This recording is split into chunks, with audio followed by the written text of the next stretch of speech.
Good evening mga kasundo.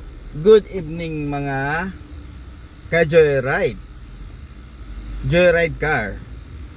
So guys, meron tang update ngayon sa joyride car kasundo. Okay na po yung auto accept natin. Auto accept natin. Tama yung narinig nyo guys. So ayun. So nag-auto accept na ako, so hindi na natin pinapatagal, nag-auto accept na agad tayo. And good news, pinasukan tayo ng booking. Doon mismo sa area ko sa Taguig. And then yung booking nasa mga 700 meters lang going to Makati. So ang amount nun is nasa mga 400. And then after noon, pag drop ko sa Makati Med, napasukan ulit ako ng booking. Ito yung masakit.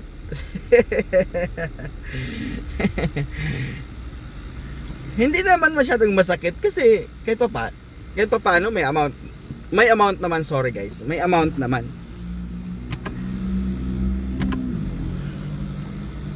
Napasukan ako ng booking, so ang pick up niya is 3 kilometers. 3.1 kilometers.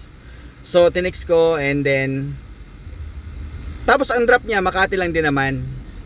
So I think baka nasa 1.1 kilometers or mga ganun 1 kilometer. And then ang presyo niya is 91 pesos. So 91. Ang pick up niya 3.1 kilometers, 'di ba? Medyo sad ako kasi ang layo. Tapos 91 lang. So ganun talaga kasama sa auto accept. And then pagkatapos po nun guys, tinext ko yung customer and then tinawagan ko na makakaantay po ba kayo ng 12 to 15 minutes per pick up sir? Kasi 3 kilometers po yung distance ko sa'yo. Sabi naman ng customer, okay po, mag-aantay po ako. And then after guys, nakarating na ako dun sa area niya, sa 3 kilometers. Actually, hindi lang medyo natagalan pa ako ng konti kasi biglang nagsara dito sa may yung alam mo yung may parang village dito na nagsarado na yung mga gate kasi alas 10 na. Dito sa may bandang Walter Mart. Dito sa Makati.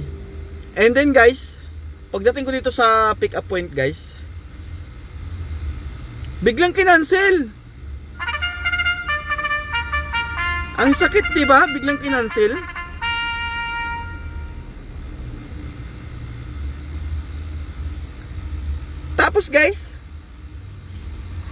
Tapos guys, tinis ko siya, "Sir, bakit ganun?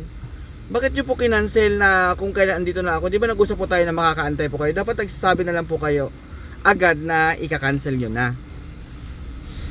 Sabi niya, "Kuya, sasakay po ako."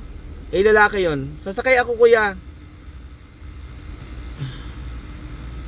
So guys, isip-isip ko guys, pagka ganun guys na sasakay ako pero kinancelan niya, wag yung kunin guys. Kasi bakit?